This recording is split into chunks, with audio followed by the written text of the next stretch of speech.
بسم الله الرحمن الرحيم والصلاة والسلام على نبينا Muhammad وعلى آله وصحبه أجمعين. Dear brothers, sisters in Islam, Assalamu alaikum wa rahmatullahi wa barakatuh. In this program of the parables of Al-Qur'an, we are going to take two parables from Surah An-Nahl in verse number 75 and 76. Both parables speak about the similitude of a believer and a non-believer. Are they equal? That is the main subject. So let us take the verse first. أعوذ بالله من الشيطان الرجيم ضرب الله مثلا عبدا مملوكا لا يقدر على شيء ومن رزقناه منا رزقا حسنا فهو ينفق منه سرا وجهرا هل يستوون الحمد لله بل أكثرهم لا يعلمون. Allah sets forth the parable of two men, one a slave under the dominion of another. He has no power of any sort, and the other a man on whom we have bestowed goodly favors from ourselves. And he spends thereof freely, privately and publicly. Are both them are equal? By no means. Praise be to Allah, but most of them understand not. And the next ayah, which is very similar to this one, وَضَرَبَ اللَّهُ مَثَلَ الرَّجُلَيْنِ أَحَدُهُمَا أَبْكَمُ لَا يَقْدِرُ عَلَى شَيْءٍ وَهُوَ كَلٌّ عَلَى مَوْلَاهُ أينما يوجهه لا يأتي بخير هل يستوي هو ومن يأمر بالعدل وهو على صراط مستقيم. Allah sets forth another parable of two men, one of them dumb, with no power of any sort. A huge burden is he to his master. Whichever way he directs him, he brings no good. Is such a man equal with one who commands justice and is on a straight way? Now these are the two parables.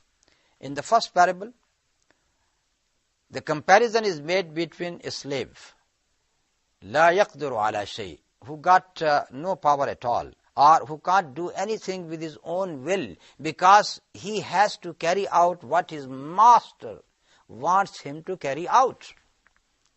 So he is not independent, he is not free, he is just under his master. Now this man, could he be compared with another person to whom we have given a lot of sustenance? We have given him wealth, for example. فَهُوَ يُنْفِقُ مِنْهُ سِرًّا وَجَهْرًا, and this person is spending of that money secretly and publicly.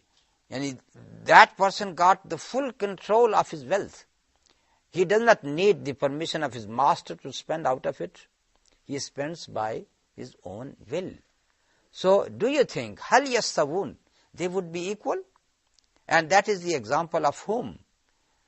The believer and the non-believer. The believer is that person who is given that sustenance from Allah subhanahu wa ta'ala, and he is spending out of his own will, publicly and also secretly. Here, let me say that as far as spending in the way of Allah subhanahu wa ta'ala is concerned, it is always said that sincerity demands that whenever you spend, don't show off. And this is why in that hadith that 7 types of people would have the shade of Allah under the throne of Allah, the day there would be no other shade except the shade of the throne of Allah. And among those 7 categories, who are those people? One person is the one who spends with such secrecy that his left hand does not know what his right hand is spending. So we always know that when you spend in the way of Allah subhanahu wa ta'ala, you spend it secretly. But sometime it is needed for you to spend publicly as well to encourage other people. For example, you want to you want money for any good cause. You want to help the poor people. And this is why you have announced among the people in a mosque, for example. You have announced appealing to them to donate. Now here, the person who donates with this niyyah, with this intention, that once I start, other people are going to follow suit. If that is the intention, then giving in public is also rewarded by Allah subhanahu wa ta'ala. That by this doing, you are encouraging other people to spend. So that is the example of the believer. And the example of the kafir, of the non-believer in this parable is just like a slave. The slave, that person who is controlled just by his own desires. He does not want to spend in the way of Allah subhanahu wa ta'ala at all. He just follows his own desires, and this is why he is labeled as slave of his whims and desires. And in that example, when Allah subhanahu wa ta'ala is saying that, are they equal? Yes, they are not equal. They are not equal. This is why the ayah ends with this note, Alhamdulillah, praise be to Allah, bal aktharuhum la ya'lamun. But most of the people, they don't know this fact.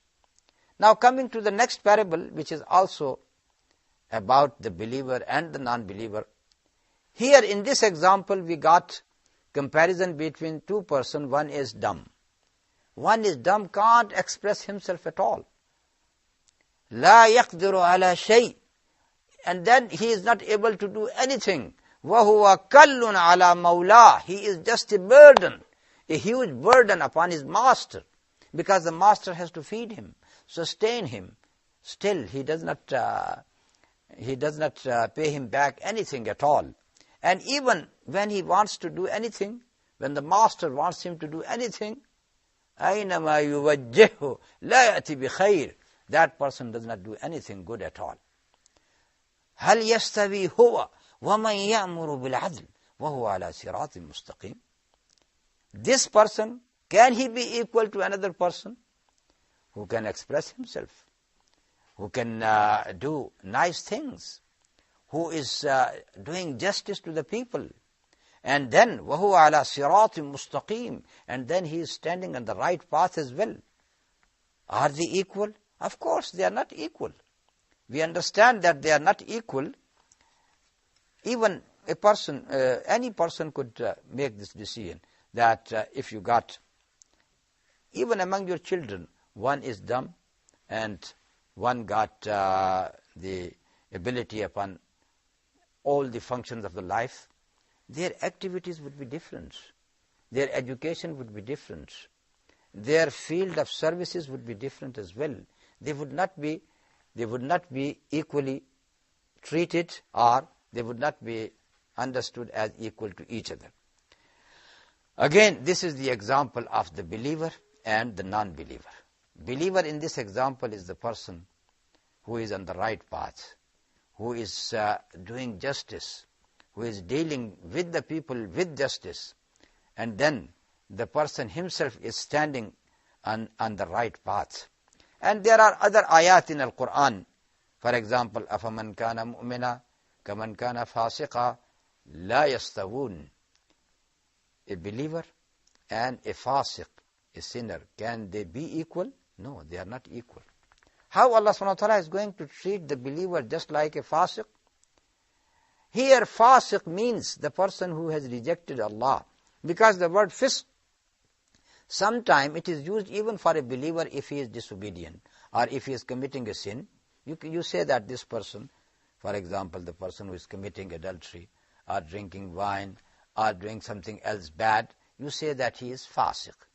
But also in Al-Qur'an, we come to understand that the word fasiq is used for a non-believer as well. For example, it is used for Iblis, the Satan. When he did not prostrate to Adam, when he was commanded by Allah subhanahu wa ta'ala to prostrate to Adam, he did not.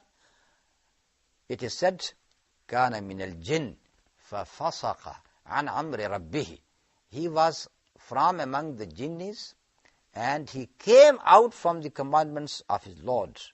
He left the commandments of his Lord. So the word fasaqa is not primarily for the sin only, or for the minor sins, but it is also for the major sins, including infidelity, including shirk as well. In the same way, Allah subhanahu wa ta'ala said, هَلْ يَسْتَوِي الَّذِينَ يَعْلَمُونَ وَالَّذِينَ لَا يَعْلَمُونَ. Those people who got knowledge, can they be equal to those people who got no knowledge at all? Knowledge is going to differentiate between two persons, and you yourself, in your society, you treat the people because of their knowledge. You employ the people because of your knowledge, their knowledge. If a person, for example, he got any type of skill, and you need that skill, you employ him. You can't employ a person who got no skill at all for a definite type of work. In the same way, in a university, when you want a person to give lecture, don't you see that what type of degrees he got and what type of knowledges he got? Then you employ him. So, in your own life, you differentiate between those people who know and those people who do not know. And this shows that there is a great excellence of knowledge. Allah subhanahu wa ta'ala has said, فَعْلَمْ أَنَّهُ لَا إِلَهَ إِلَّا اللَّهِ. The first thing you should know, is La ilaha illallah. There is none to be worshipped except Allah. Yani in the knowledges itself, the knowledge of Tawheed should be the first knowledge which should be attained by the people. And when we say أنه لا إله إلا الله, it means لا معبود بحق إلا الله. La ilaha, none to be worshipped with all justification except Allah subhanahu wa ta'ala. Because He is the only one who deserves all types of worships, who deserves all types of devotion from us. That is the knowledge, and with knowledge you acquire faith, and with faith, insha'Allah, you deserve all the bounties and favors of Allah subhanahu wa ta'ala in this world and in the hereafter. وصلى الله تعالى على نبينا محمد وعلى آله وصحبه أجمعين والسلام عليكم ورحمة الله وبركاته.